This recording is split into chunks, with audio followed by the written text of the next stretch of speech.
महाराष्ट्र में वोटिंग से पहले चुनाव आयोग से कांग्रेस को बड़ा झटका। इलेक्शन कमीशन ने कांग्रेस के हरियाणा चुनाव में धांधली के आरोप किए खारिज। मुख्यमंत्री सैनी ने कांग्रेस को किया बेनकाब, बौखलाया पूरा विपक्ष। प्रदीप भंडारी बोले, लोकतंत्र आपके परिवार के हिसाब से नहीं चलेगा।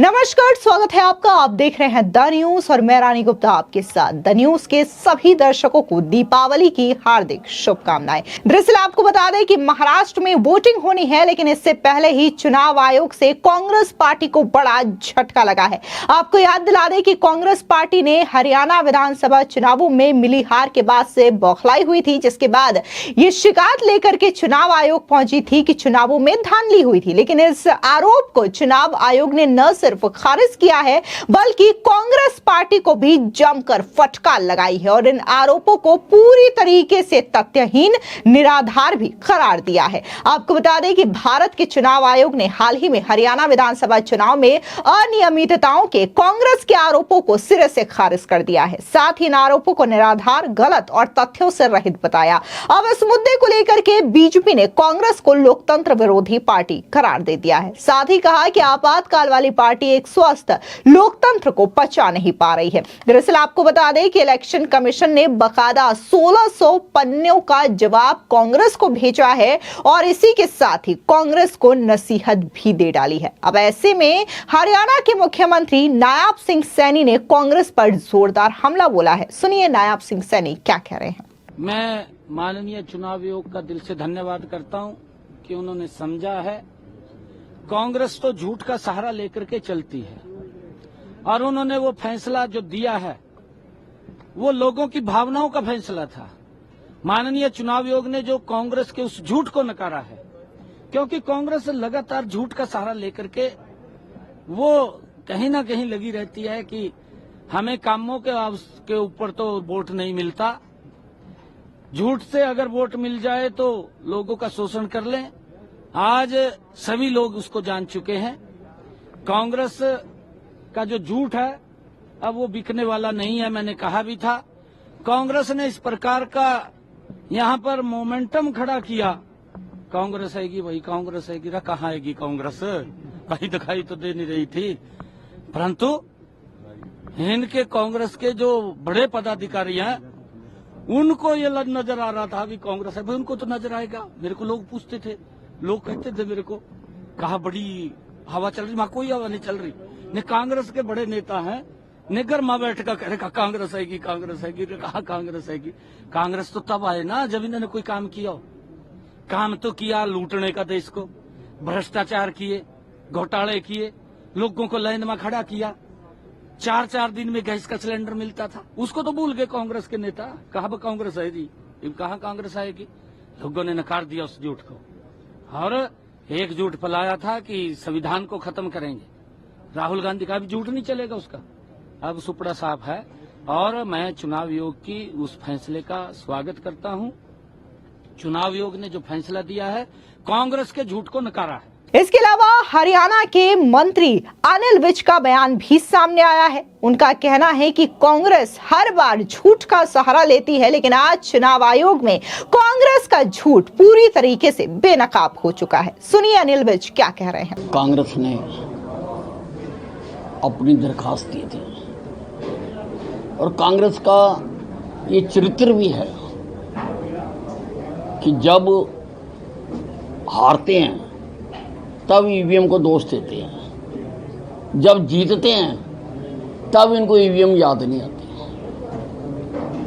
अब हरियाणा में भी ये जिन सीटों से हारे हैं वहाँ कह रहे हैं ईवीएम खराब है, जहाँ से जीते हैं वहाँ क्यों नहीं कहते ईवीएम खराब है।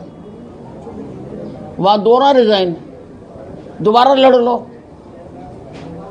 तो चुनाव आयोग ने इनकी सारी जो एप्लीकेशंस थी, जो इन्होंने शिकायतें दी थी, सिलसिलेवार एक एक शिकायत का उन्होंने जवाब दिया है और साथ में उन्होंने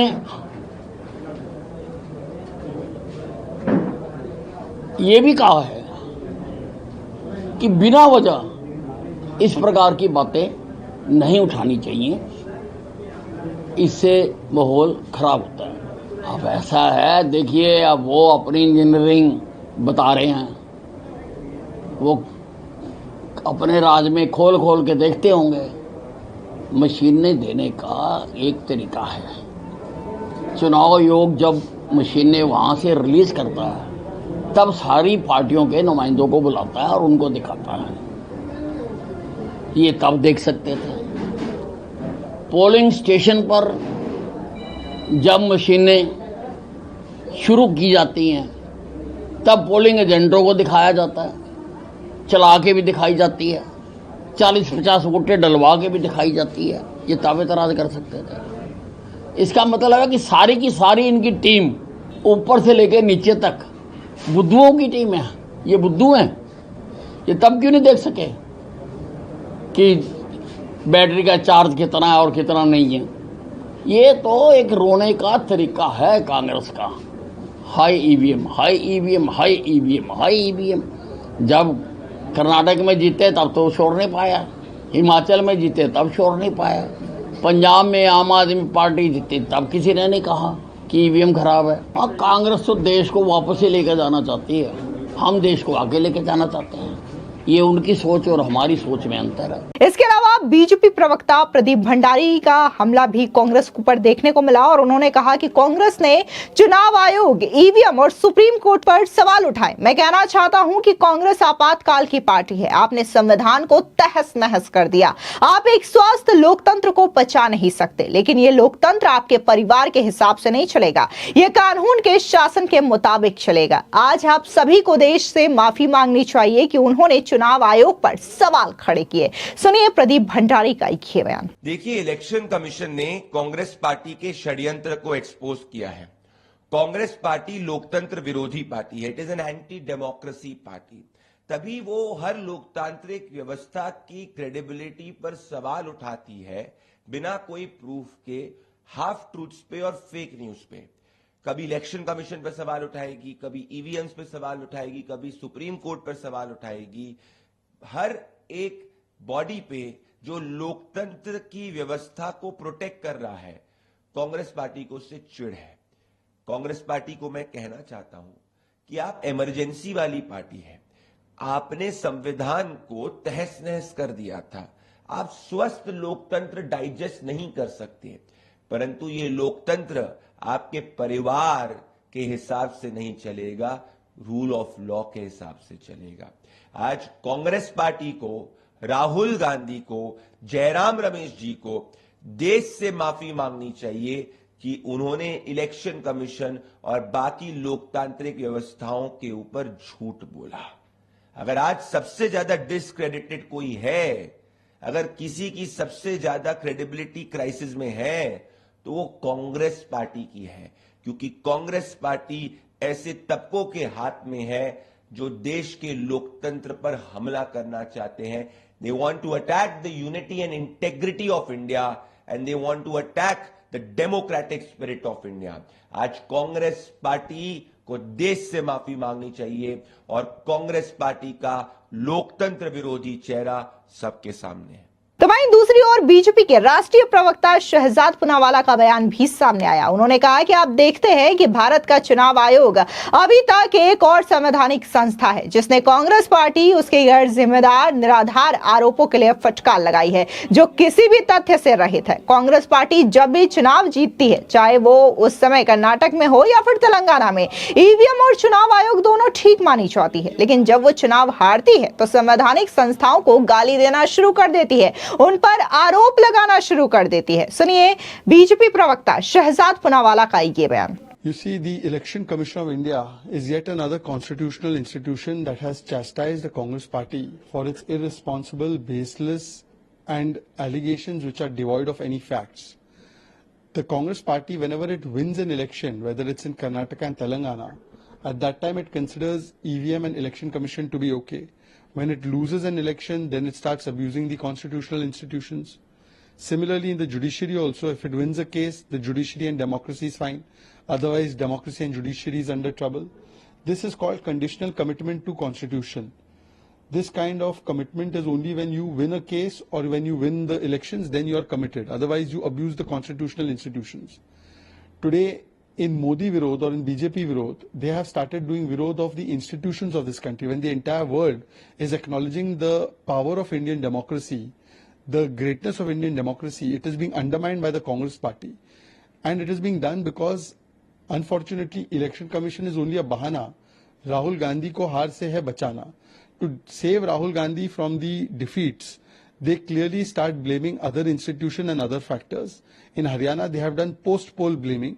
In Maharashtra and Jharkhand, they are doing pre-poll blaming. They are blaming the EVM in advance. वहीं दूसरी ओर बीजेपी नेता मजिंदर सिंह सिरसा ने भी कांग्रेस पार्टी पर तीखा प्रहार किया है। सुनिए मजिंदर सिंह सिरसा का ये बयान। तो एलिगेशन था ही नहीं कुछ। हरियाणा के तो खुद के कांग्रेस के लीडर ही कह रहे हैं कि भाई ये तो हुड्डा जी के कारण, उनके परिवार के कारण और परिवारवाद के कारण हार हुई है और ये इलेक्शन कमीशन का दफ्तर में चक्कर काट रहे हैं।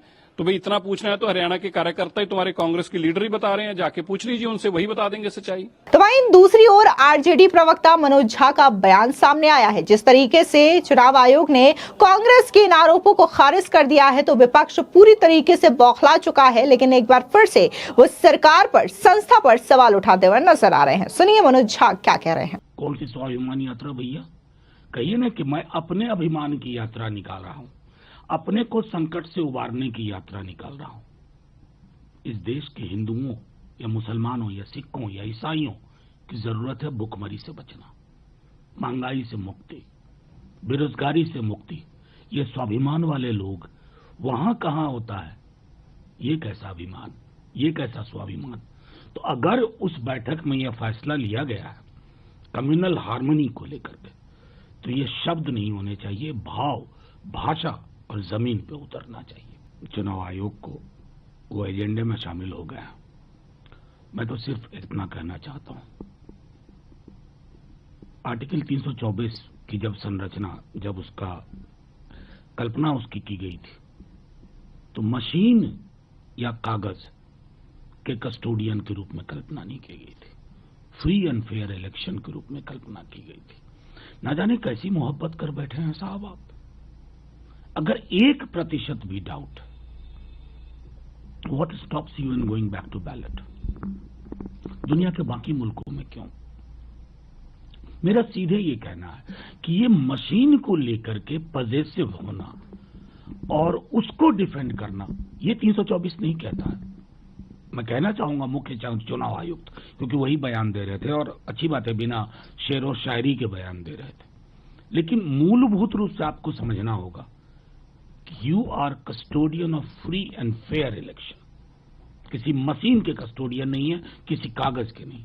इसलिए अगर कहीं शंका होती है ना, तो उसके लिए इस तरह की शब्दावली खारिज है, आप इतने दिन सरकार में रहे, आपको ये नहीं करना चाहिए, आपका काम नहीं। दरअसल आपको बता दें कि कांग्रेस को दिए गए 1600 पन्नों के जवाब में इलेक्शन कमीशन ने यह कहा है कि कांग्रेस को इस तरीके के व्यवहार को रोकने के लिए कड़े कदम उठाने की सलाह दी है। साथ ही चेतावनी दी है कि मतदान और मतगणना के दिनों जैसे संवेदनशील समय के दौरान निराधार आरोप सार्वजनिक अशांति और अराजकता का कारण बन सकते हैं। चुनाव आयोग ने इस पर अंकुश लगाने के लिए सबसे पुरानी पार्टी को कड़े कदम उठाने की सलाह दी है। आपको बता दें कि पिछले वर्ष के 5 अलग अलग मामलों पर प्रकाश डालते हुए चुनाव आयोग ने अनुभवी पार्टी कांग्रेस से कड़ी मेहनत करने और चुनावी कार्यों की आदतन साक्ष्य मुक्त आलोचना से बचने का आग्रह किया है। दरअसल आपको बता दें कि कांग्रेस ने चुनाव आयोग से कई शिकायतें भी की थी, जिसमें 8 अक्टूबर को मतगणना प्रक्रिया में धीमी गति से आरोप भी शामिल है। इस दिन हरियाणा और जम्मू कश्मीर चुनावों के परिणाम घोषित किए गए थे। कांग्रेस ने 26 विधानसभा क्षेत्रों के कुछ मतदान केंद्रों पर मतगणना के दौरान इलेक्ट्रॉनिक वोटिंग मशीन की कंट्रोल यूनिट पर 99% बैटरी स्थित प्रदर्शित होने पर भी स्पष्टीकरण मांगा था। कांग्रेस ने हरियाणा चुनाव में 26 शिकायतें की थी और देखने को मिला था कि हरियाणा में कांग्रेस पूरी तरीके से हारी थी, जिस उम्मीद से कांग्रेस पार्टी वहां पर जम करके प्रचार प्रसार कर रही थी और ये कह रही थी कि हरियाणा में इस बार कांग्रेस की सरकार बनेगी। लेकिन अपने ही गुटबाजी की वजह से, अपने ही रणनीति की वजह से कांग्रेस को हरियाणा में करारी शिकस्त का सामना करना पड़ता है और वहां पर बीजेपी तीसरी बार जीत कर आती है, तीसरी बार भगवा लहराती है और शानदार हैट्रिक भी लगाती है। लेकिन वहीं इस जीत के बाद से कांग्रेस बौखला जाती है और इसकी शिकायत लेकर के वो चुनाव आयोग पहुंच जाती है। लेकिन फिलहाल चुनाव आयोग ने कांग्रेस के इन तमाम आरोपों को सिरे से खारिज कर दिया है और जमकर फटकार भी लगाई है। फिलहाल इस पूरे मामले को लेकर के आपकी क्या राय है, हमारे कमेंट सेक्शन में जरूर बताएं। धन्यवाद।